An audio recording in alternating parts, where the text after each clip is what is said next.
हम लोग लेक्चर 1 में जो विनोबा यूनिवर्सिटी में मॉडल पेपर जारी किया गया है उस मॉडल पेपर का सॉल्यूशन देख रहे थे और उसमें से हम लोग लॉन्ग आंसर टाइप क्वेश्चन में कुछ सॉल्यूशन कर चुके हैं। और लॉन्ग आंसर टाइप में अगर देखें तो क्वेश्चन नंबर 1 कंप्लीट कर चुके थे। जो लोग नए हैं वो पुराने वीडियो को ढूंढ के देखिए, सारे वीडियो में मिलेंगे आपको। क्वेश्चन नंबर 2 हम लोग चलते हैं जो है फाइनल अकाउंट से। क्वेश्चन नंबर 2 ये यूनिवर्सिटी का मॉडल पेपर है जो उनके साइट पर अवेलेबल है, सबके पास अवेलेबल होना चाहिए क्वेश्चन। तो क्वेश्चन नंबर 2 देख रहे हैं, फाइनल अकाउंट का क्वेश्चन है, कैसे हम लोग बनाएंगे। क्योंकि क्वेश्चन यहाँ बनाया हुआ ज़रूर है लेकिन फिर भी बच्चों को नहीं समझ में आ रहा है कि कैसे बनेगा, तो थोड़ा तो टफ़ है। ये मान के चलना पड़ेगा कि लेवल थोड़ा टफ़ है, इसका मतलब आपको भी अपना स्टैंडर्ड लेवल थोड़ा टफ़ करके चलना पड़ेगा। अगर आसान क्वेश्चन दे दिया तो अच्छी बात है, लेकिन नहीं दिया तो आप अपना लेवल मेंटेन करके रखें। तो इसमें हम लोगों को फाइनल अकाउंट बनाना है जिसमें ट्रेडिंग एंड पीएल बनाना है। तो देखिए क्वेश्चन बना देते हैं हम लोग। फॉर द ईयर एंडिंग कब बंद हो रहा है देखिए तो 31 दिसंबर 31 दिसंबर 2008 को ये क्लोज हो रहा है books of accounts.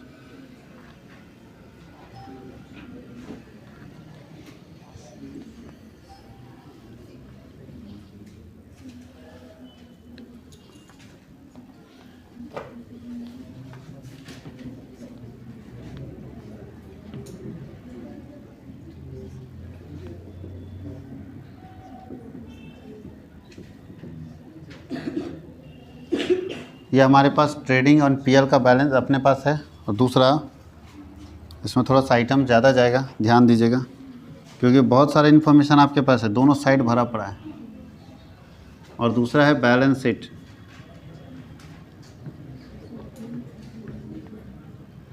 As on 31/12/2008 है ना,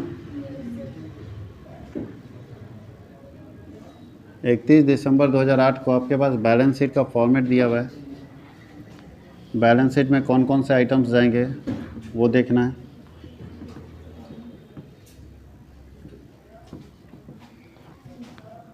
और ये ख़त्म हो जाएगा, उसके बाद हम लोग अपना मॉडल पेपर सॉल्व करेंगे अकाउंट्स का, जिसमें आपकी तैयारी अच्छी हो जाए। क्योंकि शॉर्ट लॉन्ग अगर सारा आप पढ़ेंगे तो बहुत फ़ायदा होगा। तो चलिए सबसे पहले नीचे एडजस्टमेंट पढ़ लेना चाहिए। एडजस्टमेंट लिखा है, closing stock was valued at 25,000, market value 15,700। आप सभी को एक बात बता दूं कि क्लोजिंग स्टॉक का वैल्यूएशन है ना, अकॉर्डिंग टू अकाउंटिंग स्टैंडर्ड 2 बोलता है कि मार्केट वैल्यू और book value which ever is less. फिर से बताइए, मार्केट वैल्यू और book value which ever is less, मतलब मार्केट वैल्यू और बुक वैल्यू दोनों में जो कम होगा ना उसमें क्लोजिंग स्टॉक का वैल्यूएशन करते थे। यहाँ पे दोनों में कौन कम है, 15,700 ना कम है, तो क्लोजिंग स्टॉक कितना लिखेंगे, 15,700। राइट ऑफ 500 एज बैड डेप्ट, 500 रुपये बैड डेप्ट लिख देना है। And create provision on doubtful debts on debtor है 5%, 5% डेटर के ऊपर प्रोविजन करना है। तीसरा है depreciate agent surplus samples by 1/3%। Agent का जो सैम्पल्स है उसको डेप्रिसिएट करना है 33.33% से। Right of advertisement development by 25%, advertisement development को 25% से राइट ऑफ करना है। नीचे proprietor withdraw 1,000 for his private use. Proprietor क्या कर रहा है, 1,000 रुपये निकाल ले रहा है अपने प्राइवेट यूज़ के लिए, 100 रुपया ड्राइंग कर ले रहा है। और this amount was included in general reserve, ये अमाउंट कहाँ शामिल है, रिजर्व में शामिल नहीं, जनरल एक्सपेंसेज। तो जनरल एक्सपेंसेज में 100 रुपया माइनस करेंगे और कैपिटल में माइनस करेंगे, यही करना है। तो चलिए एक एक करके सारे आइटम को हम लोग ट्रीट करते हैं। और ध्यान दीजिएगा, जिसका जैसे एडजस्टमेंट्स होगा पहले सारा ट्रीटमेंट कर लेंगे, सब लिख देंगे। जिसमें एडजस्टमेंट्स दिया हुआ है उसको इनर कॉलम में लिखेंगे, बाकी को आउटर कॉलम में लिखते जाएंगे और लास्ट में सबको एडजस्ट करके फाइनल कर देंगे। कोई दिक्कत है? सबसे पहले सारे आइटम को पढ़ के देखिए कि कौन ट्रेडिंग का है, कौन पीएल का है, कौन बैलेंस शीट का है, उसको लिख लेते हैं। लिखते समय ध्यान ये देना है कि जो एडजस्टमेंट वाला आइटम है जिसमें कुछ एडजस्टमेंट दिया है उसको इनर कॉलम में लिखेंगे और बाकी को आउटर कॉलम में लिखेंगे और फिर एडजस्ट करके बाहर कर देंगे। तो चलिए शुरुआत करते हैं। सबसे पहले कैपिटल लिखा हुआ है, कैपिटल कहाँ जाता है, लायबिलिटी साइड में कितना है, 20,500। दूसरा है क्रेडिटर, लायबिलिटी में ही जाएगा, कितना है, 15,000। उसके बाद आउटस्टैंडिंग यहीं पे जाएगा, लायबिलिटी होता है। आउटस्टैंडिंग एक्सपेंसेस कितना है, 3,400। उसके बाद रेंट रिसिव्ड है, रेंट अगर रिसीव कर रहे हैं इसका मतलब इनकम होगा। रेंट रिसिप्ट कितना 300 रुपये मेरा इनकम होगा। उसके बाद परचेज रिटर्न, तो परचेज में लेस होगा ना, यहीं पे रिटर्न कर देते हैं। कितना है 2000 परचेज रिटर्न। उसके बाद सेल्स दिया है तो क्रेडिट में जाएगा बाई सेल्स। अमाउंट क्या है 1,44,800। उसके नीचे क्या है provision for bad debt, debit में जाएगा। प्रोविज़न फॉर बैड डेट कितना है इसका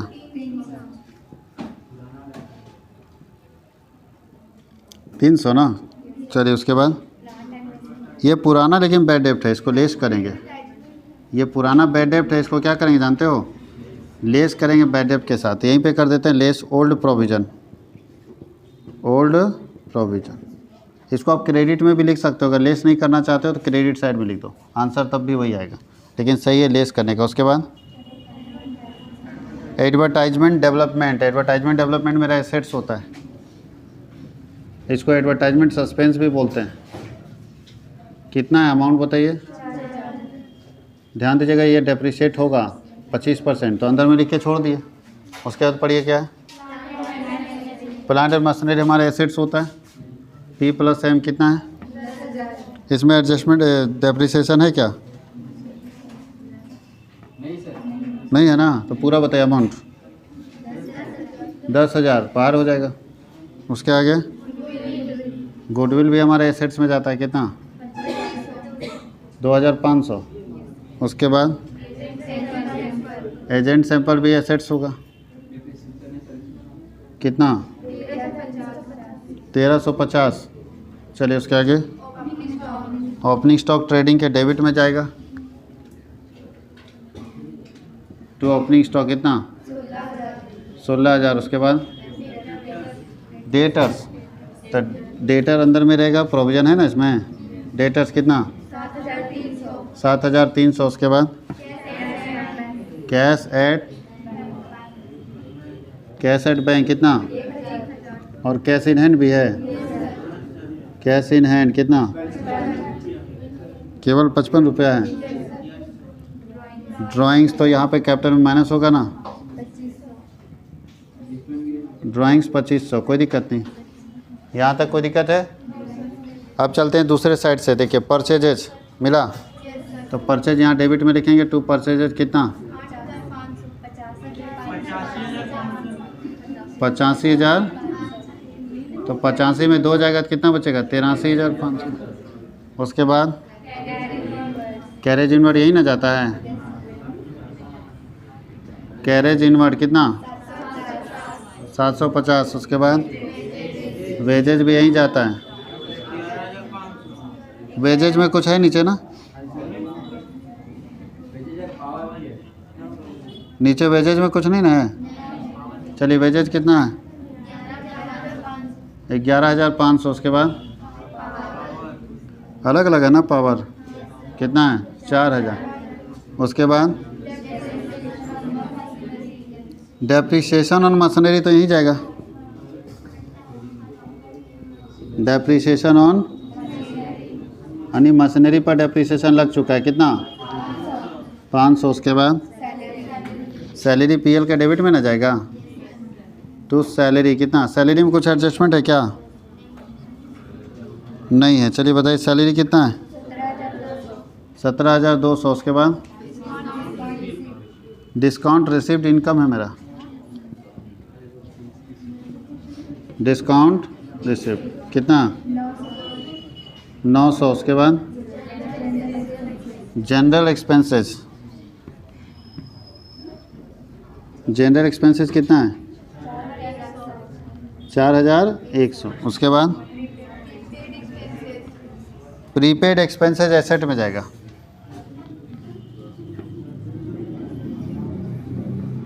प्रीपेड एक्सपेंसेस कितना है 200 ना। उसके बाद सैलरी टू एजेंट, ये भी मेरा खर्च होगा, salary to agent, salary to agent कितना है, अच्छा यहाँ नहीं कर सकते हैं, सैलरी टू एजेंट कितना 4,550। उसके बाद रेंट एंड डेबिट साइड ही नहीं लिखेंगे, इसमें तो कुछ नहीं एडजस्टमेंट। Rent and insurance 9,000। उसके बाद डिस्काउंट अलाउड डेबिट में ही जाएगा। अब जगह ही मेरे पास नहीं बच रहा, बैलेंसिंग आप लोग खुद कर लीजिएगा।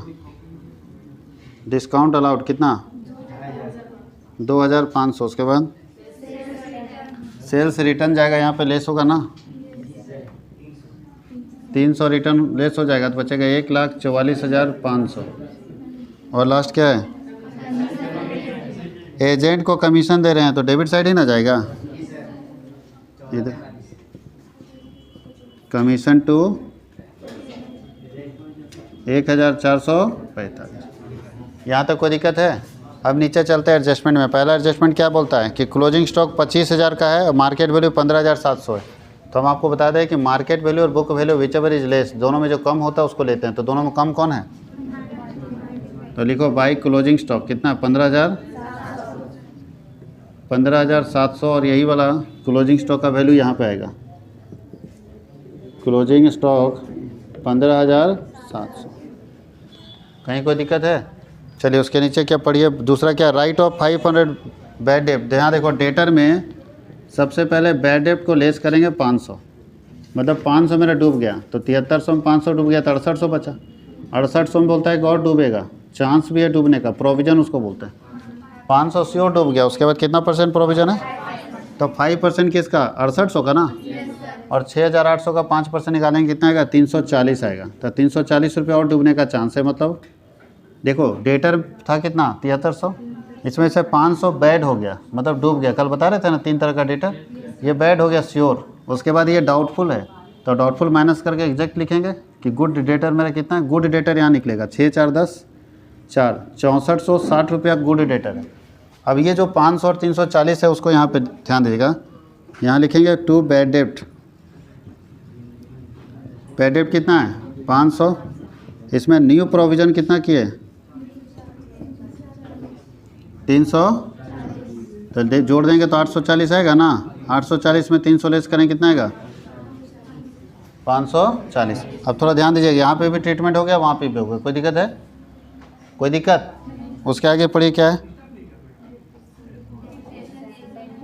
डेप्रिसिएट एजेंट जो सैंपल है वो 33% है, एजेंट सैंपल का 33% डेप्रिसिएट हो रहा है तो माइनस करिए डेप्रिसिएशन 33 1/3% कितना आता है इसका 1/3 कितना आता है 4 तिया 12, 3 से कटेगा ना 15, 5 तिया 15 450 ना आएगा। तो डेप्रिसिएट होगा तो कितना बचेगा 900 बचेगा। और ये डेप्रिसिएशन बताइए डेबिट साइड जाएगा ना यहाँ पे किसके नाम पर, to depreciation of agent sample कितना 450। कहीं कोई दिक्कत है। चलिए उसके आगे एडवर्टीजमेंट डेवलपमेंट 25% से कम करना है तो 25% डेप्रिसिएट कर दीजिए। कोई दिक्कत किसी को। 25% 4,000 का 25% कितना आता है 1,000 ना आएगा, 1,000 डेप्रिसिएट हो जाएगा कितना बचेगा। और 1,000 जो डेप्रिसिएट हो रहा है वो डेबिट साइड जाएगा ना, यहीं पे लिख देते हैं एडवर्टाइजमेंट सैंपल कितना 1,000। कहीं कोई दिक्कत है। चलिए उसके आगे और क्या है,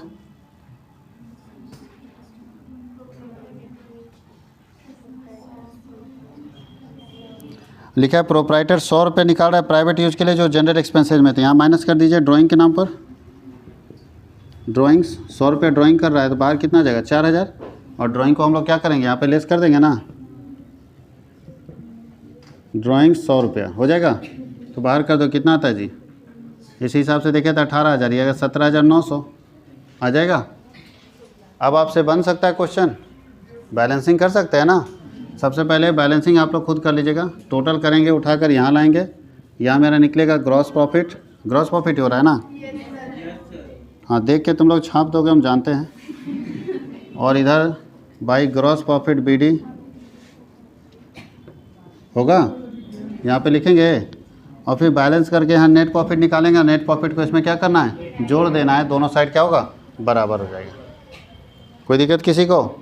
क्वेश्चन देखिए फाइनल अकाउंट का पूछने का लेवल थोड़ा हाई है। अब इसके बाद हम लोग को एक क्वेश्चन डेप्रिसिएशन का है, एक क्वेश्चन ब्रांच का है। इसको जल्दी से लिख ले तो हम लोग डेप्रिसिएशन और ब्रांच दोनों का क्वेश्चन कंप्लीट करेंगे।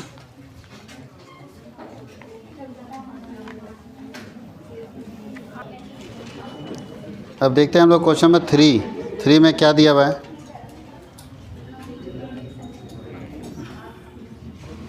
बोलता है मेसर्स जय company purchase 4 car eight rupees 1,50,000 each on 1 मार्च 2006। पहला बोला 1 मार्च 2006 को 4 गाड़ी खरीद रहा है, 4 कार खरीद रहा है। एक कार कितने का है? 1,50,000। तो इस हिसाब से 6 लाख का ना प्रॉपर्टी बन गया। 6 लाख का टोटल कार खरीदा है। On 1 September 2008 one of the car is involve in the accident and is completely destroyed. 1 सितंबर 2008 को इसको सेल मान लो, 1 सितंबर मतलब 9 महीना 2008 को एक कार, इसमें से एक कार जो है वो ख़त्म हो गया, 1 कार, और उस पूरा एक्सीडेंट में डैमेज हो गया। इंश्योरेंस कंपनी कितना दिया है? 50,000 केवल दिया इंश्योरेंस कंपनी इसके लिए। यानी एक कार ख़त्म हो गया, उसके बदले में इंश्योरेंस कंपनी कितना दिया? 50,000। On the same day company purchase a old car of rupees 80,000। बताओ, तो ऐसा करते हैं ना, ये जो 4 कार है ना, उस चारों कार के बारे में उसमें से 3 कार का अलग हिसाब रख देते हैं, 1 कार का अलग हिसाब रख देते हैं। जो ख़त्म हो गया उसका अलग हिसाब कर देते हैं। कोई दिक्कत है? तो आसान पड़ेगा आपको अकाउंटिंग करने में। और यहाँ पे 3rd कार हम लोग ख़रीद रहे हैं, कितने का? 80,000 का। कब? सेम डेट में, यानी 1/9/2008 को एक कार खरीद रहे हैं 80,000 का, 10,000 उसमें खर्च पड़ रहा है। तो कार का कॉस्ट कितना हो गया? 90,000। बताए थे ना कि purchase cost plus installation cost. और डेप्रिसिएशन आपको लगाना है, रेट है 10%। रेट कितना है? इसको सेकेंड ही रहने दो। रेट है 10%, वो भी कौन सा मेथड से है? SLM से। और कितने साल का खाता बनाना है? बुक्स क्लोज कब होता है? 31 मार्च है, दिसंबर है ना जी। और prepare machine account for 3 years. तो ध्यान दीजिएगा 3 साल का मशीन अकाउंट कैसे बनाएंगे। कोई दिक्कत किसी को? अब शुरू करते हैं हम लोग एक एक करके। तो सबसे पहले हम लोग डेप्रिसिएशन निकाल लीजिए। डेप्रिसिएशन का फॉर्मूला यहाँ क्या लगेगा? डेप्रिसिएशन इक्वल टू लगेगा cost of asset into rate by 100। Cost of asset बताइए, पहला डेप्रिसिएशन कितना लगेगा? 6 लाख का ना है, तो 6 लाख का है और उसका 10%, तो 10% कितना होता है? 60,000। लेकिन ध्यान देना 60,000 पर एनम है, पूरे साल का है 60,000। अगर साल भर यूज़ करेंगे तो 60,000 लगेगा, अगर साल भर यूज़ नहीं करेंगे तो कम लगेगा, जितना दिन यूज़ करेंगे। और सेकेंड मशीन कितने का खरीदे हैं? 90,000 का। 90,000 का 10% की बात करेंगे तो 90,000 का 10% कितना होता है? 9,000 पर एनम है। कोई दिक्कत किसी को? अब हम लोग यहाँ बनाते हैं, मशीन अकाउंट था ना कि ट्रक था? चलो कार अकाउंट बनाते हैं। कार का अकाउंट बनाइए और देखिए कि कार का वैल्यू कितना डेप्रिसिएट हुआ है।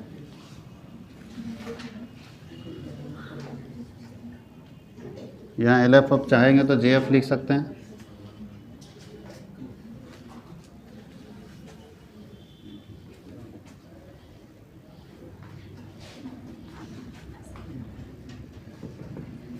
यहाँ JF कर दीजिए।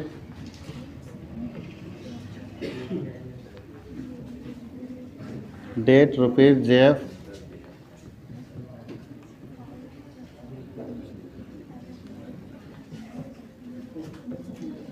चलिए देखिए इधर ध्यान दीजिएगा। सबसे पहले हम लोग 2006 की बात कर ले। 2006 मार्च 1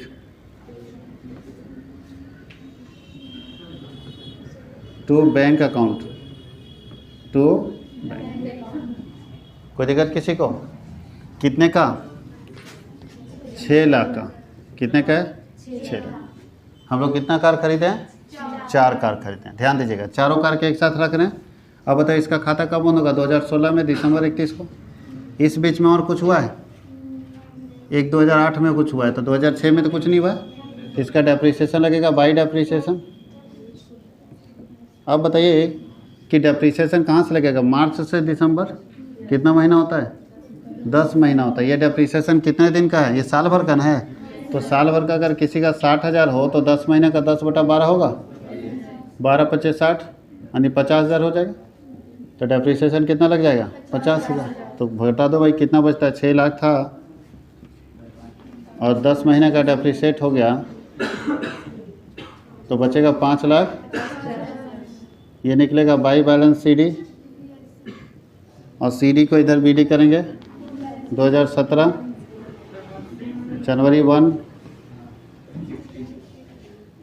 टू बैलेंस, अच्छा यहाँ 2006 है, 2007 हो जाएगा, ठीक है। टू बैलेंस BD कितना आ गया? 5,50,000। अब 2007 में तो पूरा लगेगा, हाँ या नहीं? 2007 क्योंकि 2008 में हुआ, तो 2008 में पूरा 7 में पूरा साल का डेप्रिसिएशन लगेगा। पूरे साल का कितना है? SLM है ना, तो फिक्स रहता है। पूरे साल का कितना लगता है? 60,000। अब बताओ फिर टोटल करो कितने का बचा? 550 का था,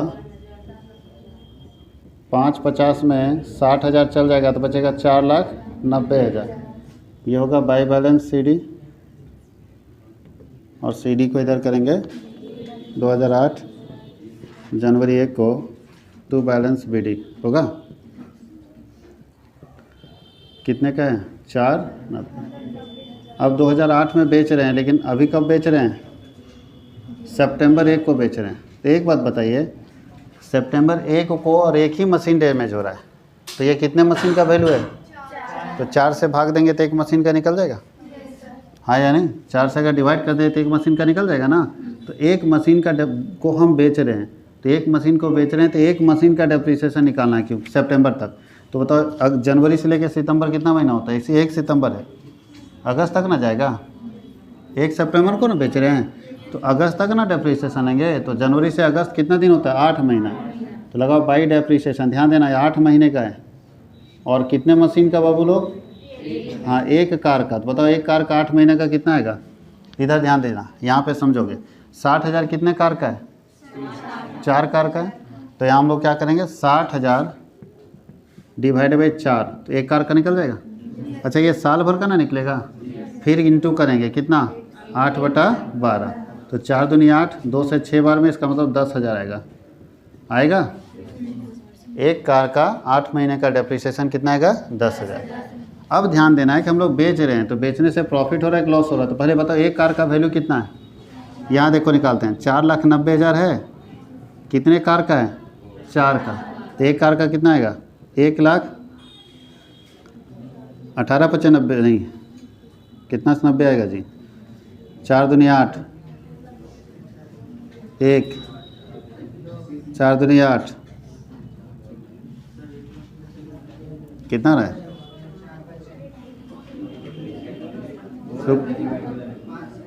5 आएगा ना यहाँ। 1,22,500, 22 के 88, यही ना आएगा। अब बताओ 1,22,500 एक का है, ईच ट्रक है, ईच कार, एक कार का 1,22,500। ध्यान देना इधर, यहाँ पे cost of car, cost of 1 car. एक कार का लागत है आपका 1/1/2008 में कितना है बाबू लोग? 1,22,500। और फिर इसमें डेप्रिसिएशन लगता है कितने महीने का जानते हैं? 8 मंथ्स का। 8 महीने का डेप्रिसिएशन कितना आएगा इसका? 10,000। तो बचेगा 1,12,500 बचेगा। ये कॉस्ट होगा। और बताओ जी, इतना रुपए का कॉस्ट का कार डैमेज हो गया, एक्सीडेंट हो गया, और हमको इंश्योरेंस कंपनी कितना दिया है? 50,000। तो बाकी लॉस ही ना है। तो बाकी कितना लॉस होगा? 6 5 11 62,500। ये क्या होगा? लॉस। और ये मिला हमको इंश्योरेंस कंपनी से, इंश्योरेंस कंपनी। अब यहाँ लिखिए इसको, तो लिखिए बाई बैंक, बगल में लिखिए इंश्योरेंस कंपनी। IN समझ जाएगा ना। इंश्योरेंस कंपनी दिया 50,000 और बाई PL लॉस हुआ है कितना? 62,500। एक मशीन का कहानी ख़त्म। बोलता है इसी डेट में यानी सितंबर 1 को ही हम लोग एक और मशीन खरीद रहे हैं, टू बैंक, मशीन नंबर 2। तो बताइए 2 मशीन खरीद रहे हैं तो इसका डेप्रिसिएशन कब निकलेगा? 2008 में ही निकलेगा, दिसंबर में निकलेगा ना। तो दिसंबर 31 को निकलेगा बाई डेप्रिसिएशन। बाई डेप्रिसिएशन तो बताइए पहला का और दूसरा का कितना निकलेगा? पहला मशीन का पूरे साल का निकलेगा जी, लेकिन कितने कार का? 4 था, तो 3 का नहीं निकलेगा। तो 60,000 4 कार का था, उसमें 1 कार बेच चुके हैं, तो बचा कितना? 3। तो कैसे निकलेगा? 60,000 ये 4 कार का ना था, तो 4 से भागा दीजिए, 3 से गुना कर दीजिए, कितना आता है? 45,000। आएगा या नहीं आएगा? अब मेरे पास 3 ही कार ना बचा है। और उसके बाद सेकेंड वाले का कितना डेप्रिसिएशन है? 9,000 पूरे साल का, लेकिन सितंबर, अक्टूबर, नवंबर, दिसंबर 4 महीने तक हम लोग इस्तेमाल किए, तो 4/12 कितना आएगा? 3,000। तो 45 और 3 कितना होता है? 48,000। अब सीडी कर लोगे ऐसा, इसका वैल्यू कितना खरीदे कितना था? 90,000। अब बैलेंसिंग कर लीजिएगा आप लोग, यहाँ पे टोटल कर देंगे तो आएगा 580, 5,80,000। यहाँ पे निकालेंगे बाई बैलेंस सीडी, और सीडी को यहाँ क्या करेंगे? किया जा सकता है, कोई दिक्कत किसी को? तो आराम से कर लेना। ये 2009 की बात है और जनवरी 1 यहाँ पे सीडी निकालिए, और वो सीडी यहाँ पे क्या करना है? बीडी कर देना है। तो ये बन जाएगा आपका डेप्रिसिएशन का क्वेश्चन। डेप्रिसिएशन का क्वेश्चन इजी था कि नहीं? एसएलएम था इसलिए इजी था, डीबीएम रहता तो थोड़ा तकलीफ देता। अब हम लोग को ब्रांच का देखिए क्वेश्चन है 4 नंबर, ध्यान दीजिएगा। ब्रांच का क्वेश्चन हम बना देते हैं, उसके नीचे 3 क्वेश्चन और है, 2 question, 5, 6, 7 3 question. Explain the basic principle of accounting लिख सकते हैं आप लोग, पढ़ाया गया ना प्रिंसिपल ऑफ अकाउंटिंग। उसके बाद डेप्रिसिएशन क्या है, उसको प्रोवाइड करने के कितने मेथड्स हैं? तो 2 मेथड एसएलएम और डीबीएम के बारे में पूरा लिख देना है, हो सकता है। और उसके नीचे है रिसिप्ट एंड पेमेंट क्या है, और ये इनकम एक्सपेंडिचर से कैसे अलग है, लिखा जा सकता है क्वेश्चन। आपके क्वेश्चन में होगा कि रिसिप्ट एंड पेमेंट और इनकम एक्सपेंडिचर में क्या डिफरेंस है, तो वो डिफरेंस लिख लीजिएगा, समझ में आ जाएगा कैसे अलग है। क्या? हाँ, बेसिक प्रिंसिपल, अकाउंटिंग प्रिंसिपल और कॉन्सेप्ट एक ही बात है, अलग अलग नहीं है। जो आप पढ़ते थे ना, accrual concept, accounting period concept, वही लिखना है उसके अंदर। चलिए हम लोग चलते हैं 4 नंबर लॉन्ग में। हम लोग को बनाना है ब्रांच अकाउंट। आप लोग जानते हैं ऊपर में क्या लिखा जाता है? In the books of head office. यहाँ क्या लिखा जाता है? In the books of head office. Head office के बुक में हम लोग कैसे ब्रांच अकाउंट बनाएंगे वो देखिए, कौन से मेथड से बनाने बोला है।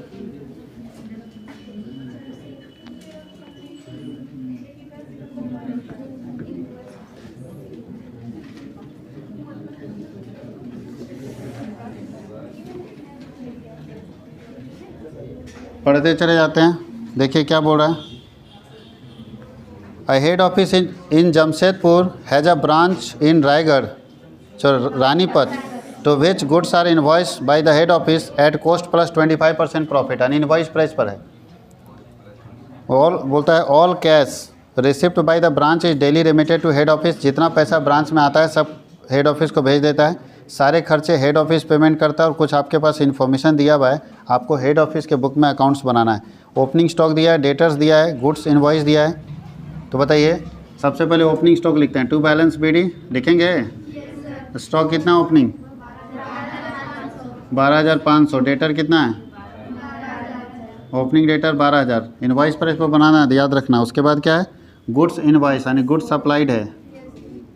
गुड्स सप्लाइड कितना गुड्स सप्लाइड है? 40,000 है। उसके बाद रिमिटेंस टू जमशेदपुर मतलब कितना पैसा भेजा गया जमशेदपुर को। तो यहाँ लिखेंगे cash send to Jamshedpur. Cash send to Jamshedpur को क्या क्या पैसा भेजा गया सब जानते हैं। 2 ही पैसा भेजते हैं, कैश सेल और कैश रिसीव फ्रॉम डेटर। तो डायरेक्ट लिखते हैं 45,500। 2 ही पैसा भेजते हैं, कैश सेल और कैश रिसीव फ्रॉम डेटर। उसके बाद goods return to head office. हमने रिटर्न किया है माल हेड ऑफिस को, क्रेडिट में आ जाएगा। Goods return to head office कितना? 45 नहीं 2400 2000। कोई दिक्कत? अमाउंट ऊपर नीचे देख रही है। एक बात गौर कीजिएगा, हेड ऑफिस से जो ब्रांच के पास आएगा उसको डेबिट में लिखेंगे। हेड ऑफिस से जो ब्रांच के पास आएगा उसको डेबिट में, और ब्रांच जो हेड ऑफिस को भेजेगा उसको क्रेडिट में। पैसा कौन भेजा? ब्रांच। माल बेचा होगा, कुछ उधार बेचा, उससे वसूला। अब पैसा जुगाड़ करके ब्रांच हेड ऑफिस को भेजा तो यहाँ लिख दिए, ब्रांच माल वापस भेजा तो यहाँ लिख दिए। और जो हेड ऑफिस भेजा, देखो माल हेड ऑफिस सप्लाई किया था, तो हेड ऑफिस से ब्रांच को जो रिसीव होगा डेबिट साइड, और ब्रांच से जो हेड ऑफिस को जाएगा उसको क्रेडिट साइड। चलिए उसके आगे पढ़िए। चेक रिसीव लिखिए, चेक सेंड फॉर, किसके लिए चेक भेजा गया? खर्चा के लिए। वेजेज कितना? डायरेक्ट बाहर वाले लिख दें तो चलो लिख देते हैं अलग अलग। वेजेज 9,000, टेलीफोन 5,000 और ऑफिस एक्सपेंसेज 920। ऑफिस एक्सपेंसेज 920 होगा। उसके नीचे क्लोजिंग स्टॉक है, बाई बैलेंस सीडी स्टॉक कितने का है? 15,000 का, और डेटर कितने का? 22,500। अब इसका लोडिंग ना हटाना है, कुछ भी करना नहीं। कितना आसान क्वेश्चन है देखो। और लोडिंग हटाएंगे कैसे? इसका लोडिंग इधर हटेगा। देखो हम यहाँ लिख देते हैं ओपनिंग स्टॉक, लेकिन आपको लिखना है स्टॉक रिजर्व, ठीक है। तो स्टॉक रिजर्व कैसे निकलेगा? कितना है? 12,500। तो 12,500 इंटू 20%, 25%। तो 25/125 कर देंगे, कितना आएगा? 2500 आएगा। उसके बाद आएगा गुड्स सप्लाइड, यहीं पे कर देते हैं गुड्स सप्लाइड। तो गुड्स सप्लाइड का स्टॉक रिजर्व कैसे निकलेगा? कितना गुड्स सप्लाइड है? 40,000। तो 40,000 इंटू 25/125 करेंगे तो 8,000 आएगा। इधर लिख दो क्लोजिंग स्टॉक। क्लोजिंग स्टॉक कितना है? 15,000। तो 15,000 का 25/125 करेंगे, कितना आएगा? 3,000। याद रहे ना? अगर नहीं पढ़े हैं तो नहीं समझ में आएगा, अब पढ़े हैं तो समझ आ जाएगा कि कैसे हम स्टॉक को हटाएंगे। उसके बाद यहाँ पे एक और है, गुड्स रिटर्न हो रहा है ना, तो रिटर्न टू हेड ऑफिस, इसका भी हटाना पड़ेगा ना। इसको बोलते हैं लोडिंग हटाना। क्या बोलते हैं? लोडिंग हटाना। लोडिंग हटाएंगे 25/125, 5 से काटेंगे कितना आता है? मेरे ख्याल से 4800 आएगा। देखिए तो, अच्छा 400, सॉरी हाँ 2400 का 25% 480 आएगा ना। अब टोटल कर सकते हैं, क्रेडिट साइड में टोटल करेंगे, उठाकर डेबिट साइड में लाएंगे, और यहाँ पे निकलेगा आपका क्या? General year. अब देखिए इसके अलावा 3 क्वेश्चन और है जो आपको करके जाना है। डेप्रीसिएशन क्या है, इसके कितने मेथड्स हैं, तो आप घर में बैठ के अच्छे से हिंदी इंग्लिश जिसमें भी पढ़ते हैं लिखिएगा। डेप्रीसिएशन का मीनिंग, 2 मेथड होता है, एसएलएम और डीबीएम। दोनों मेथड से हम आपको बताए थे कि क्या अंतर है, अंतर भी लिख दीजिएगा, एक एग्जांपल देके समझा भी दीजिएगा, और दोनों मेथड के बारे में थोड़ा डिस्कस कर दीजिएगा। कोई दिक्कत है? आपको बताया था ना कि कौन सा फार्मूला एसएलएम में लगेगा, कौन सा फार्मूला डीबीएम में लगेगा, पूरा एक्सप्लेन कर देना है। एक क्वेश्चन है कि रिसिप्ट एंड पेमेंट और इनकम एक्सपेंडिचर में क्या अंतर है, पहले दोनों के बारे में लिखिएगा, फिर दोनों के बीच के डिफरेंसेस को लिख दीजिएगा। कोई दिक्कत है? और एक क्वेश्चन है कि अकाउंटिंग प्रिंसिपल्स क्या है, तो प्रिंसिपल में हम आपको अकाउंटिंग कॉन्सेप्ट बताए थे ना, सारे कॉन्सेप्ट लिख के और उसको एक्सप्लेन कर दीजिएगा, तो 15 नंबर का बन जाएगा। और ये जो यूनिवर्सिटी मॉडल क्वेश्चन पेपर लाया था उसका पूरा सॉल्यूशन हुआ। अब हम लोग कल के क्लास में अपने मॉडल पेपर का सॉल्यूशन करेंगे।